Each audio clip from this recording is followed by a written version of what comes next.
6 days away. We are counting down to this year's More Than Pink Walk. Yeah, a new name from our friends at Susan G. Komen, LA County, KCAL9 and CBS 2. Again, proud sponsors of the event this year to raise money for breast cancer research and support for patients. Stacey Kim-Jackson is a breast cancer survivor, and she's participating in the walk this year. And Stacey, you're going to have your family out there with you, because we know when one person goes through cancer, the family goes through. Yes. Yeah. Oh, definitely. Thank you for having me today. Yeah, absolutely. We're glad to have you here. We're glad to see you out there on a Saturday morning. And tell me about your story, about your experience. So my sister was actually diagnosed with breast cancer first, and she did genetic testing. She tested positive for BRCA1, so I did the genetic testing as well. I tested positive for BRCA1, and then luckily my doctor was proactive. She scheduled a mammogram for me, and unfortunately that snowballed. And when you hear that you have the genetic predisposition to breast cancer, it's scary, because it's almost a realization that you will get it.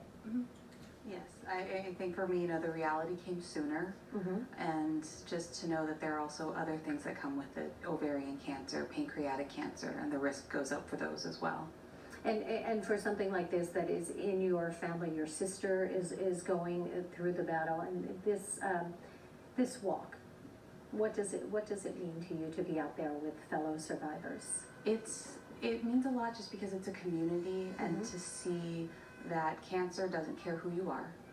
It affects anyone and everyone, and to be able to see the people out there supporting each other, supporting families, supporting perfect strangers.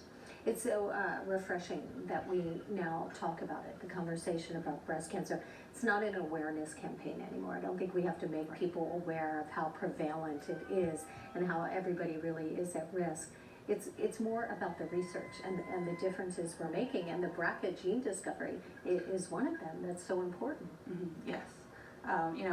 Having something like Susan G. Komen, having that as a resource and as a support, is just, it really helps as you go through that process. And this has really affected the way you plan your family as well. It does. I mean, luckily I have my daughter, but it definitely affected our plans for having more children in the future as well.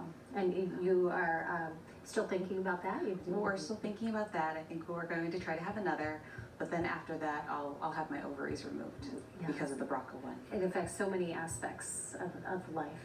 I thank you for being here, Stacey, and we'll see you on Saturday morning. Thank you for having me. See you Saturday. All right, for more information about the Susan G. Komen More Than Pink Walk, again, a new name this year, replacing Race for the Cure. It's this Saturday morning at Dodger Stadium. It's not a race, it is a walk. We'll all be out there supporting each other. We have a CBS team. You can check out our website, KCAL9.com, for more information. But again, really early Saturday morning, we'll see you out there.